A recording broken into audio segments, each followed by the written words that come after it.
Hey there, it's CJ Willie, and I'm back with another Magic the Gathering opening experience. I have in front of me a pre-release kit.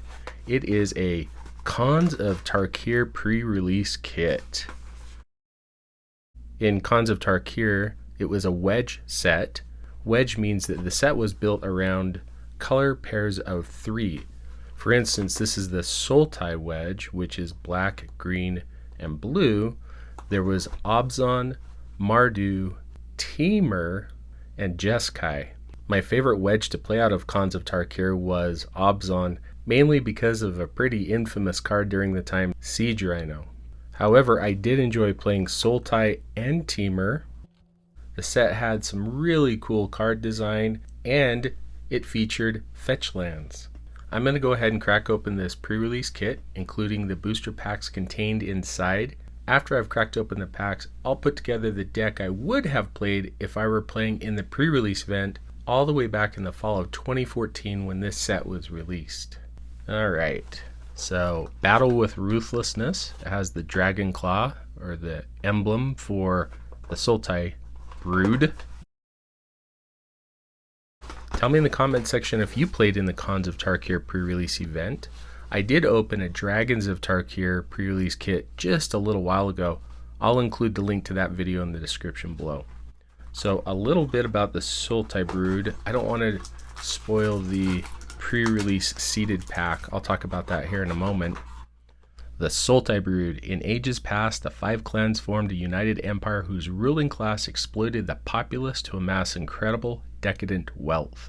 The Sultai are remnants of that imperial elite, using necromancy and demonic pacts in service to the ruling Naga.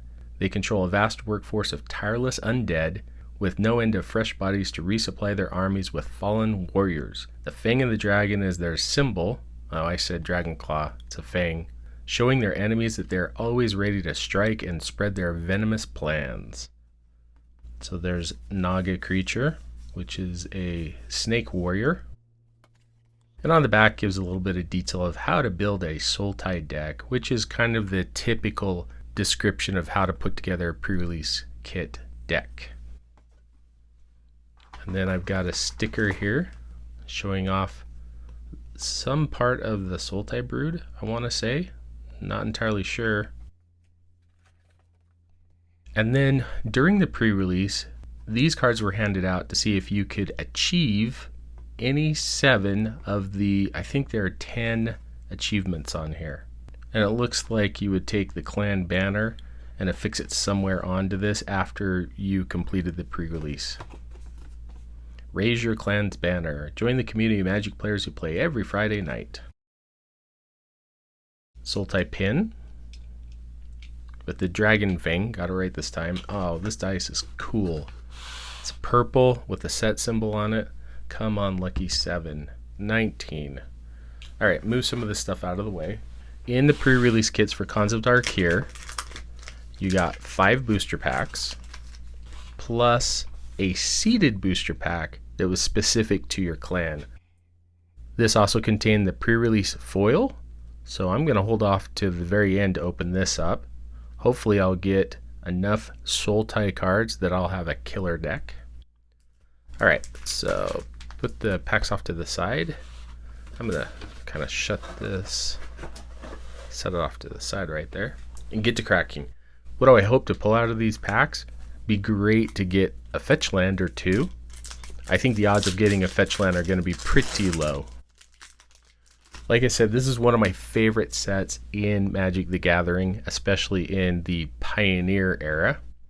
Start off with Taigam Scheming, Barrage of Boulders, Sage-Eye Harrier, Smoke Teller, Hooting Mandrills, Alabaster Kirin, Thornwood Falls, Jeskai Wind Scout.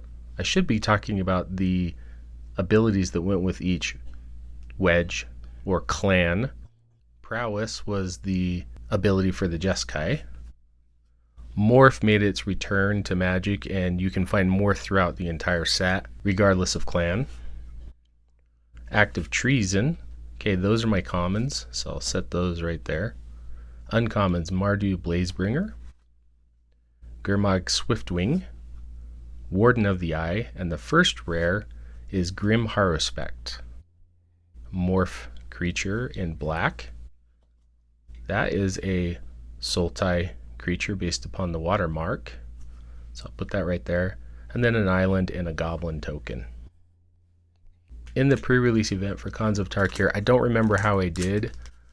I don't think I did awesome, but I feel like I did pretty well.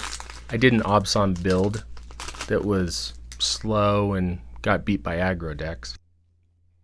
Alright, Feat of Resistance, Cancel, Barrage of Boulders, Awaken the Bear, Bitter Revelation, Alabaster Kirin, we just saw you, friend, Abomination of Gudul, Mystic of the Hidden Way, Summit Prowler, Rugged Highlands, River Will Aerialist is the first uncommon, and it bears the Jeskai watermark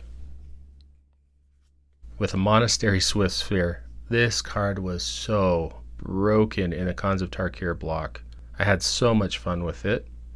Once again, another Jeskai card. For a single red mana, a 1/2 with haste and prowess. If you were on the play, this card was awesome. Witness of the Ages, and my next rare is Ivory Tusk Fortress. So this is an Obzon card, has the Obzon watermark. So far nothing great in the rare slot, although in putting together my deck, I definitely have a rare that will slot into Sultai, and then a Plains and a stupid Magic ad card. Tokens have ads on the back. Why can't all of the cards be tokens instead of the occasional ad card? Alright, next pack. Let me know in the comment section if you enjoyed playing the KHANS of Tarkir block. The pack is fading. It's almost translucent. Alright, Rush of Battle, Weave Fate, Trumpet Blast, Ride of the Serpent, Dragon Scale Boon, Dismal Backwater, Bloodfire Mentor. I'm seeing a lot of Jeskai cards. Lens of Clarity, War Behemoth, that's Obzon, Scoured Barrens, and Unto the Uncommons. There was a cycle of uncommon lands that entered tapped, but you could tap for any of the 3 colors, similar to the Alara block with the shards. Horde Ambusher, Bear's Companion, and Sage of the Inward Eye. Okay, a Jeskai rare. Suppose that could push me into Jeskai if my seeded pack isn't great. A Forest and another stupid ad card. Okay, nothing mind-blowing yet. Would really love to get a fetch land. 2 more packs and then the seeded pack.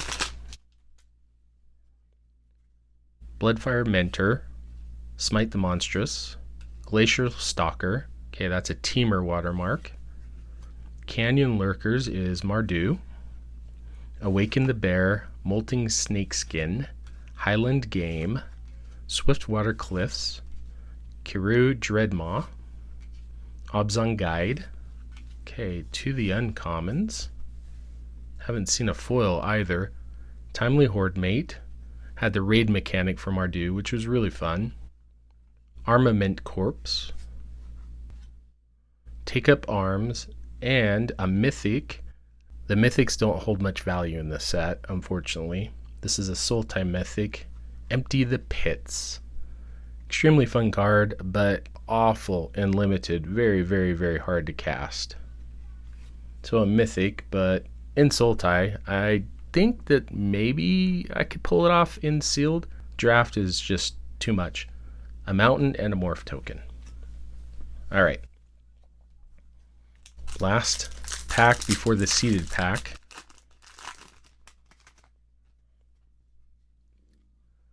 Mardu Hateblade, Treasure Cruise. Now that was a great common, especially in Sultai with the Delve mechanic. Mardu War Shrieker, Erase, Savage Punch, one of my favorite cards, the funniest art ever.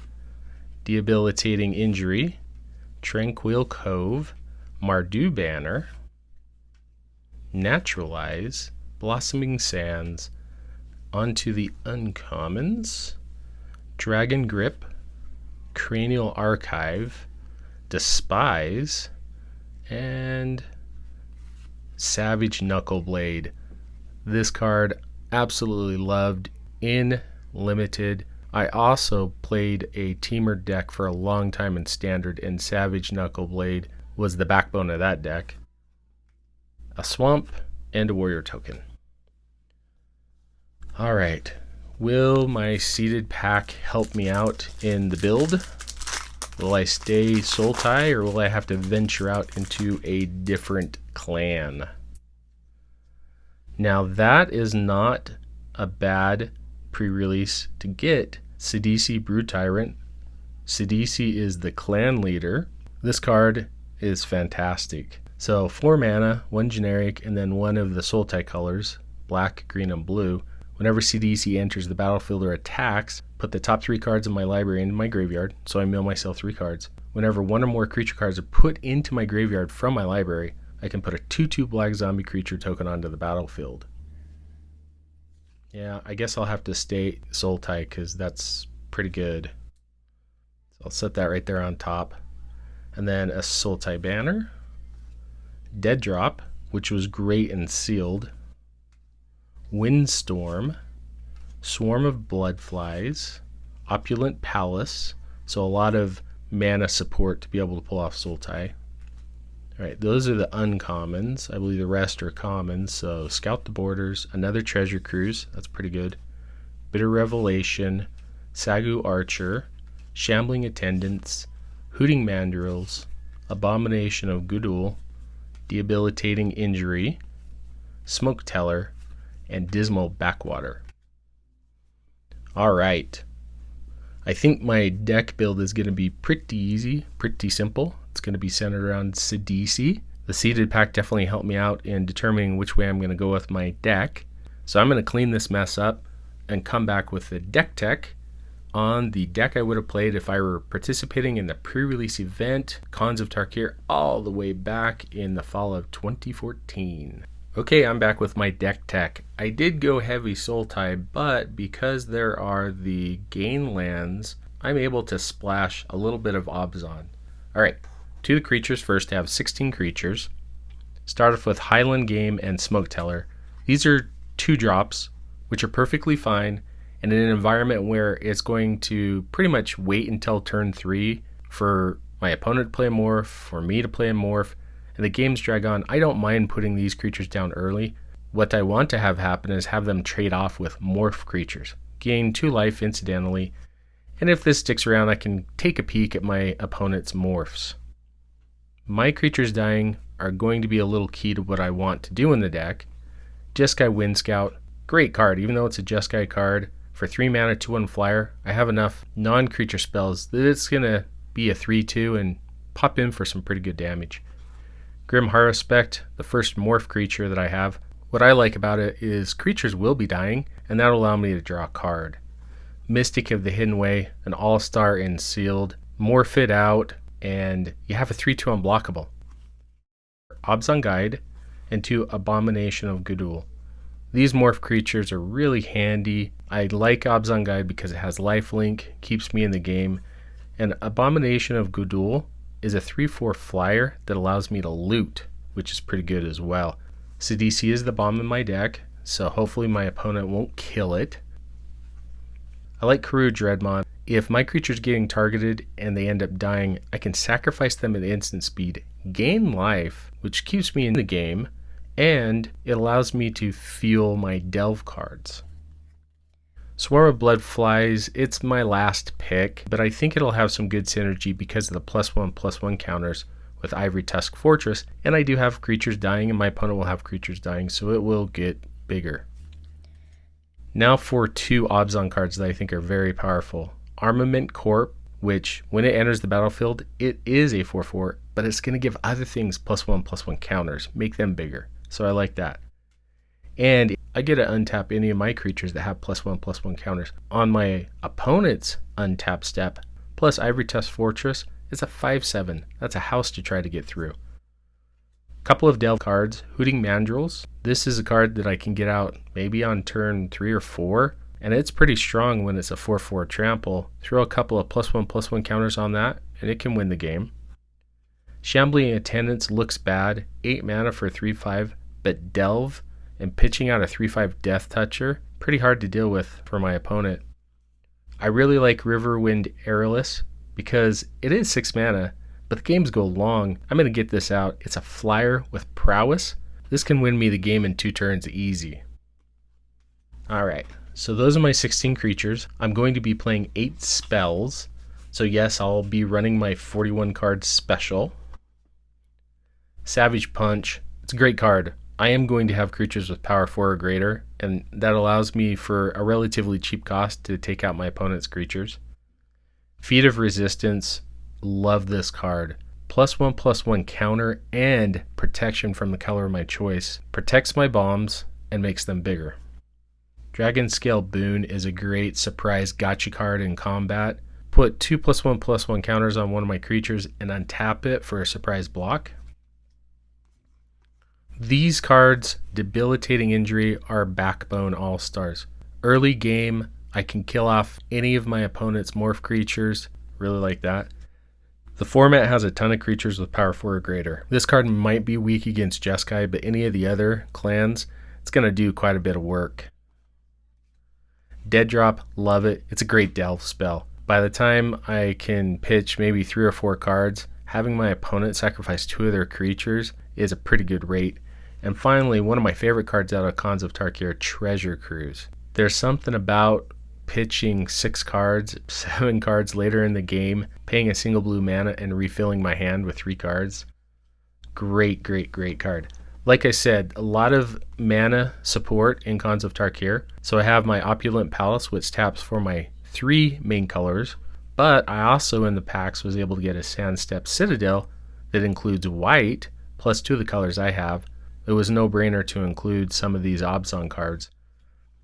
I was a little bit bummed that I didn't get the gain land that is green-black, but I got 2 of the gain lands for my colors, and then I got a gain land for each of my colors, including white, which should make it pretty easy to cast my Obzon splash cards. I think this deck would do really well in sealed, and if I can keep my bombs on the battlefield, Sidisi and Ivory Tusk Fortress, I should be able to win the long game and put enough defense down to keep me in the game against aggressive decks and then slowly overpower them. Well, this was my KHANS of TARKIR pre-release kit. Hope you enjoyed the video. If you did enjoy it, please like, subscribe, and share. Tell me in the comment section what you think about my polls. And until next time, when I'm back to crack some more Magic the Gathering.